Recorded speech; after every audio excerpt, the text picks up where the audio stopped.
Hello, and welcome to the 31 Days of Halloween. I am Exit Light, and this is my channel. Today I'm going to read you narrate a story, that was sent to us by one of our community.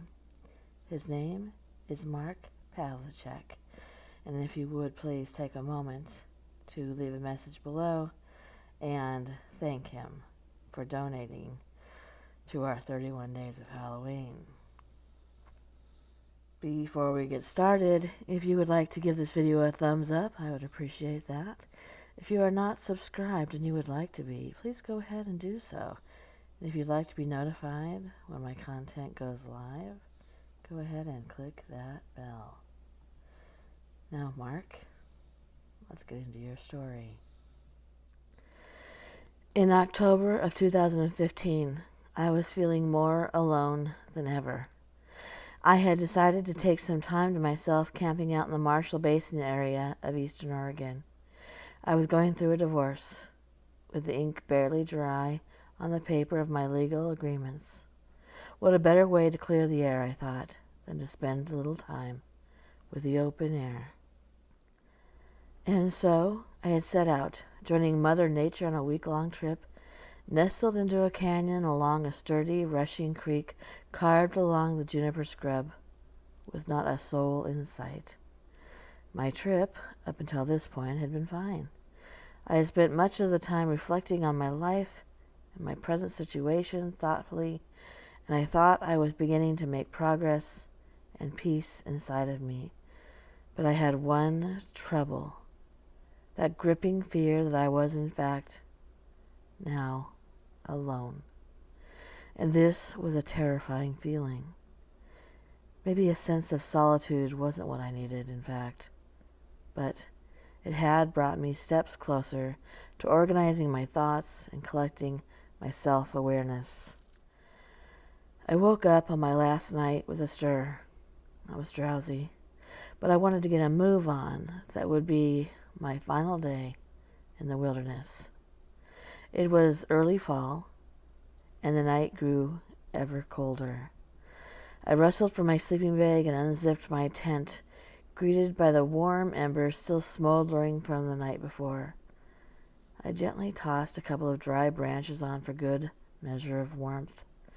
As I listened to the amicable crackling and drew in the smoke in one long breath, I looked under the horizon to bring in the stars before they would soon fade away. And then I saw it, a bright and falling comet, pure white among the contrast of the dawn. It fell, but slowly. It was how slow it seemed to fall that made me wonder about it. By the time I could process what I was witnessing, there was a sudden flash, pure and bright as anything I had ever seen. I was hit with a blast of warmth. There was a great stillness after it seemed to fall. The early morning birds that had been chirping fell to silence. The tiny squirrels paused their scurrying. There was no sound at all. I wondered to myself, what should I do about this? Off in the distance, a few miles out, the brightness of whatever I had just seen was reflecting. It was some sort of object that had fallen out of the sky, and whatever it was, it had crashed next to the river a couple of miles away. By the time I had given it more thought, I knew I had to go out and see what it was. It could have been a plane coming down, and maybe somebody might need my help. As dawn began to grasp the dark blueness and twist the sky's hues and lighten them, the few stars that remained shined down brightly. I could see the rushing water, and something just didn't seem right. The clarity of the river had become swirling and silver. It was metallic, like somebody had filled it with graphite or nail polish. Everything was still, as if the creatures were still afraid to stir. After about an hour of walking, I heard something uncanny. It was a child's voice, maybe 10 or 11. "Come closer. We need your help." It It was more of an invitation than a cry for help. I was astonished. My eyes darted through the barren wilderness as I scoured for another person. There wasn't anyone around. As the voice repeated its plea, I noticed that it didn't seem to be something I was physically hearing. It was something from inside my own head, somewhere between a sound and a thought. I curled my toes and I clenched my teeth, met with a greater sense of purpose now than ever before. There was no fear, only determination.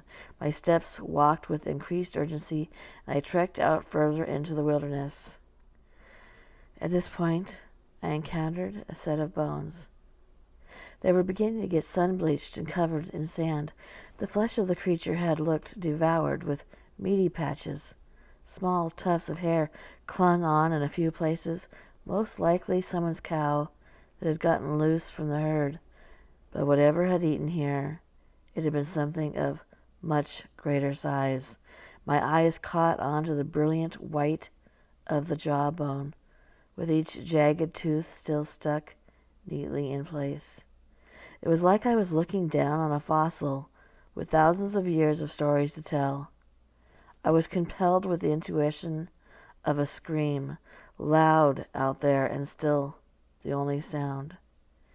Every negative emotion I had been stewing in seemed to come bubbling up inside of me like a telltale tempest storm.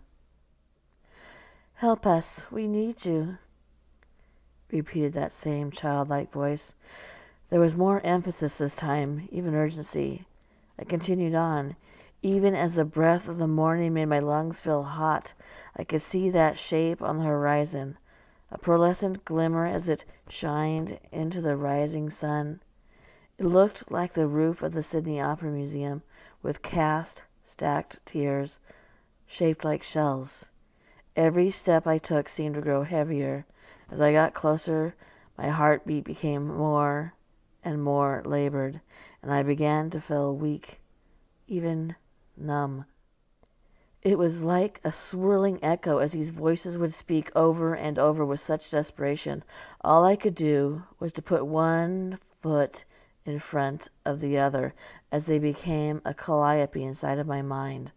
But as hard as it was becoming, it was not impossible, and that meant that I had to keep moving.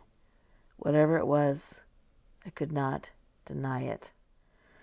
A sense of destiny propelled me, but it was soon no match for what I was about to experience. My vision blurred as I encountered it.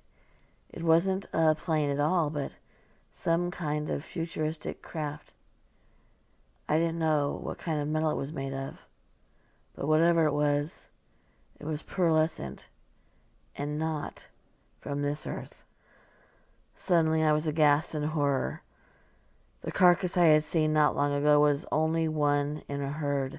Dozens and dozens of these chewed-up bodies now littered the earth in front of me, and now for the first time they laughed, an immature sound of pure joy, as though the joke were finally upon me.